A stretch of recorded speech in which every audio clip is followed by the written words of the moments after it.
Meu nome é Tatiele Moraes, sejam bem-vindas de volta a esse canal. E hoje o tema é um assunto muito importante. Antes de falar o tema, quero pedir para vocês deixem seu like, sua curtida, seu comentário e ao final compartilha. Olha, no ano de 2023 aumentou em 16,8% o número de divórcios. 60% dos casamentos até no máximo 10 anos terminam no divórcio. E a Bíblia diz que Moisés deu carta de divórcio pela dureza dos vossos corações. E que no princípio não era assim. Mas então por que está acontecendo tanto divórcios? E principalmente no meio cristão? Eu quero falar um pouco sobre isso com vocês, né? Considerando que fez um ano que eu estou casada, então eu quero trazer isso para vocês, experiência minhas e de ver de outras pessoas também. Eu quero trazer algumas coisas para vocês. Como o assunto desse canal é para mulheres, eu vou falar somente a respeito de coisas que as mulheres fazem que afetam o casamento. Então, se você quer saber sobre as coisas que os homens fazem, você precisa procurar um outro canal, certo? Então, dito isso, esclarecido isso, a gente segue. Aqui, uma das coisas que eu percebo é que se 60% dos casamentos terminam em divórcio até os 10 anos de casado, estão acontecendo coisas nesses casamentos que são repetidos, né? Então, são coisas que a maioria das mulheres fazem, por exemplo.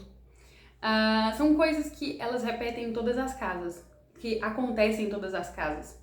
Então, eu quero trazer para vocês algumas coisas que são movimentos repetitivos, mas mesmo assim você está fazendo aí no seu casamento, na sua casa.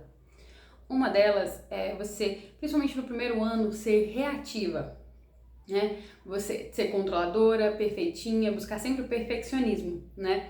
Porque Deus criou a perfeição, o diabo foi lá e criou o perfeccionismo. Nem tudo vai sair como você planeja. Por mais que você planejou tudo bonitinho, na minha casa eu quero que seja assim, que seja assado, nem tudo vai sair da maneira que você deseja. Mas aí, como que você vai reagir a isso? A maioria das mulheres que eu conheço reagem estressadas, ficam emburradas, né? Tem alguns casos que eu vi, gente, são pessoas do meu convívio. O marido convida os amigos para casa, né, da mulher e ela fica emburrada porque ela não quer receber. Só que aí que tá, a Bíblia diz que a mulher sábia edifica a casa e a tola a derruba com as próprias mãos. Ou seja, o poder de derrubar e o poder de edificar não tá na mão do homem. E muitas vezes nós mulheres deixamos na mão dele. Muitas vezes a gente acredita assim, ele não faz tal coisa, né? Ele não faz tal coisa, foi por isso que levou ao divórcio.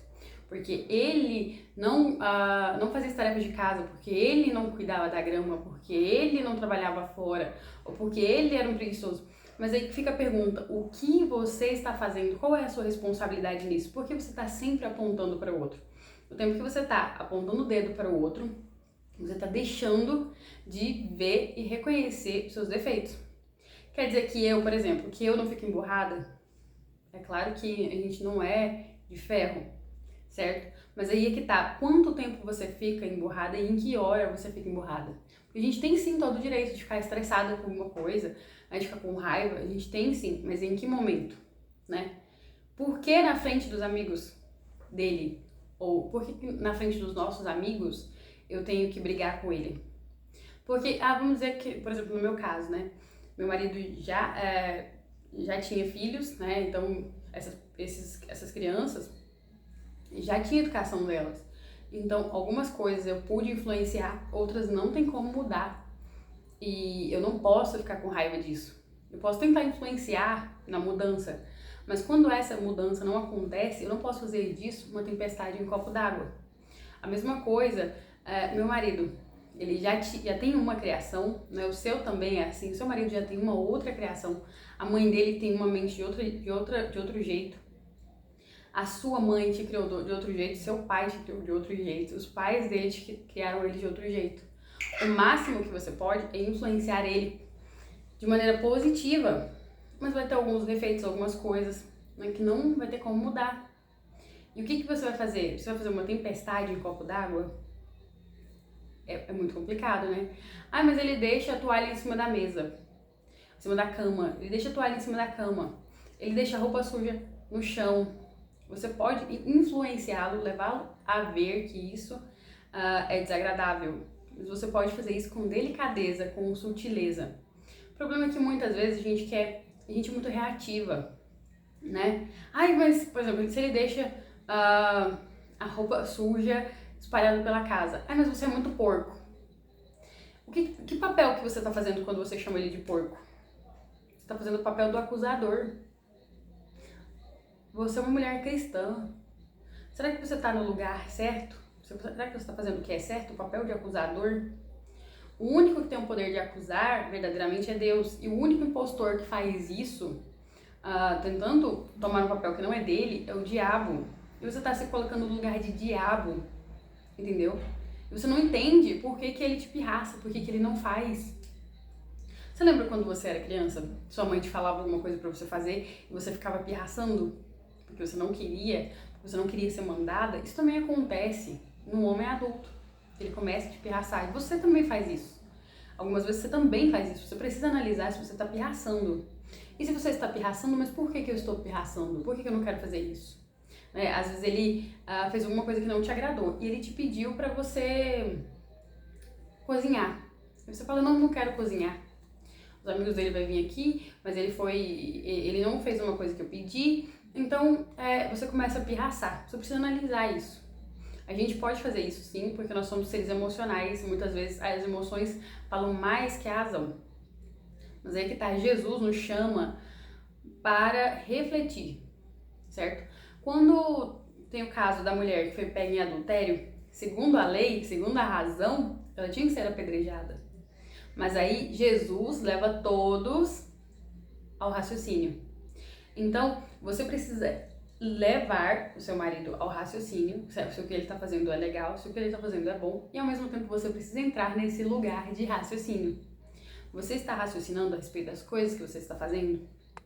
Mas, por exemplo, às vezes você é um pouco ríspida no falar, na sua família, todo mundo fala gritado, fala grosso, e você é ríspida. E na família dele, a mãe dele, você já pode sentir o termômetro de como a mãe dele fala. Às vezes a mãe dele é super dócil, super educada. E na sua família todo mundo é acostumado a falar gritado, a alto. E aí você vai usar a mesma coisa com ele. Aí ele se fecha e você não entende por quê. Ele não conversa com você, você não entende. Ou talvez ele até comece a ser grosso com você de volta. Mas você não entende que ele está agindo segundo uma reação sua, né? Você já ouviu aquela frase, né? Toda ação tem uma reação. Então você está levando aquela pessoa a ter uma reação explosiva, mas porque você está sendo pólvora, entendeu? Então se você é uma mulher sábia, uma mulher virtuosa, você não pode ser pólvora, você tem que ser calmaria. Mas eu não estou conseguindo ser assim, porque meu trabalho é muito estressante, porque eu tenho muitos filhos. Tatiele, você sabe que eu tenho muitos filhos, que a gente está passando necessidades financeiras, eu estou explodindo. Então, se você quer ser calmaria, que você quer ser paz, se você quer ser uma mulher dócil, coisa que você às vezes não aprendeu com a sua família de origem, você pode fazer isso. Como que você pode fazer isso? Lendo a Bíblia, estudando a Bíblia, lendo a palavra, tendo comunhão com Deus, orando a Deus todos os dias, se conectando com Ele, porque Ele é amor. E esse amor é interiorizado dentro de você. Você se enche de paz, se enche de calma, e daqui a pouco você passa a refletir isso na sua voz, na sua forma de andar, nas suas respostas, na sua fala, até mesmo nos gestos que você faz. Muitas vezes a gente, quando você é reativo, às vezes você se torna altiva, orgulhosa, arrogante e nem percebe. Mas eu sou crente há muitos anos, eu não tenho esse comportamento. Se autoanalise, se pergunte por que seu marido te responde de uma forma. Será que não é porque ele está sendo reativo à sua forma de falar? Então passe, mas você quer que eu seja submissa? Opa, você falou a palavra certa, eu quero mesmo que você seja submissa. Você tem essa escolha, a Bíblia diz isso, que você tem que ser submissa. E o que é ser submissa? Tem muitas mulheres que pregam que ser submissa é ser capacho, e quem prega isso, a maioria das vezes é feminista, viu? Porque se você lê a Bíblia realmente, a Bíblia diz que você é como um vaso frágil. Você já viu como é que é um vaso frágil para ser transportado? Ele vem envolto por um plástico bolha, às vezes dentro da caixa tem alguns papéis para segurar. A caixa é levada com delicadeza, fragilidade. Mas aí, se você se considera uma mulher forte, independente, né, que você não entende que você é um vaso frágil, se você principalmente não entende isso, você passa a vender essa imagem de mulher empoderada, forte, invencível, a outra pessoa também vai te passar a ver assim. Então ela não vai te tratar mais como um vaso frágil, ele vai te tratar como uma pedra áspera, uma pedra bruta.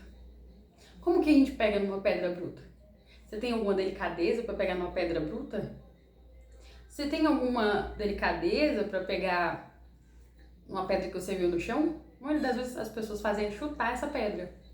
Agora, imagina se você é um abajur, né? Um vaso delicado, né? Se você é uma peça delicada, né? Um bordado delicado. Como que as pessoas pegam? Elas pegam assim até as pontas dos dedos, né? Com leveza, às vezes nem quer apertar muito para não quebrar. Isso é a definição de vaso frágil. Então o que é submissão? Esse homem que é forte, que é líder, ele vai dar a vida dele por você. Mas ele vai dar a vida por você porque ele entende que você é frágil, que você precisa dele, que ele precisa se doar pra você. Agora, se você tá o tempo todo dizendo que não precisa dele... Perdão, gente, hoje eu tô gripada.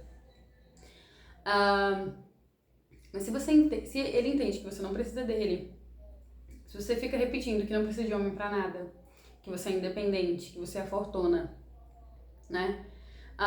Se ele te oferece pra pegar alguma coisa pra você, você fala, não, pode deixar que eu dou conta, né? Se chega o cara do gás e você mesmo vai lá e não pode deixar que eu faço, ele precisa fazer o que pra você? Não precisa fazer nada, né?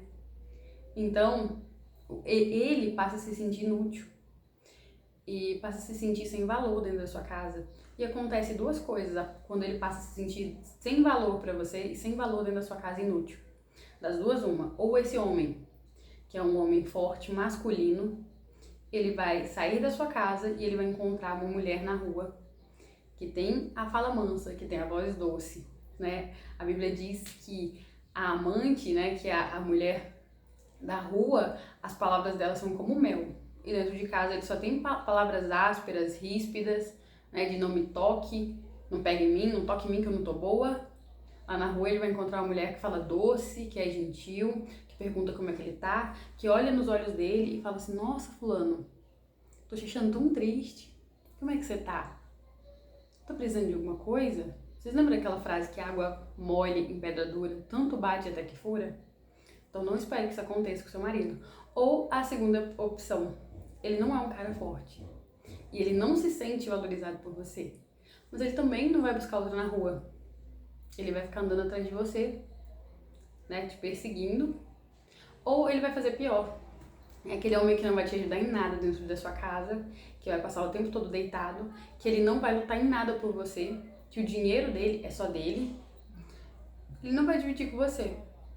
É o cara que vai viver no bar, é o cara que vai viver com os amigos da rua, que não vai ouvir o que você fala, que não tá nem aí pro que você diz. Por quê? Porque ele sabe que você é fortuna independente. Então você pode carregar tudo sozinha. Ele vai deixar você carregar tudo sozinha. Ele não tá nem aí. Então, qual das duas opções que você quer? Mas tem a terceira, um homem forte, um homem viril, um homem que te ama, um homem que te respeita. Por que ele se sente assim? Porque ele se sente útil. Porque ele se sente respeitado por você, porque ele se sente valorizado. Então, pense nisso. Quando você diz, mas eu quero alguma coisa, coloque primeiro outra pessoa. Lá que você é tão egoísta e coloque em primeiro lugar o seu marido. Mas eu faço tudo por ele. Muitas vezes você acha que faz tudo por ele. Você faz aquilo que você acha na sua teia que é o que ele quer que você faça. Mas você já parou pra pensar o que ele quer de você realmente? O que ele quer de você realmente é que você cuide dele como se ele fosse uma criança, controle a vida dele? Que você viva procurando as curtidas que ele deu em foto de mulheres no Instagram? É isso que ele quer de você? Ele quer de você que você fique em cima do celular dele toda hora, olhando? Será que é isso? E outra, como um cara vai admirar uma mulher dessa que não se sente segura com ela mesma? Não sente que ela mesma, sozinha, que ela é importante pra ele? Cadê a autoconfiança dessa mulher que passa 24 horas do dia procurando saber quais são as mulheres que esse homem tá falando? É a mulher que liga pra ele toda hora, quando ele sai para trabalhar? É a que fala que ele tá aprontando quando ele chega em casa? É a acusadora que tem na vida dele, na casa dele? Será que ele precisa disso? Muitas vezes é por isso que ele vai atrás de um amante e você nem sabe. Às vezes ele te ama, verdadeiramente. Mas você é uma mulher repelente.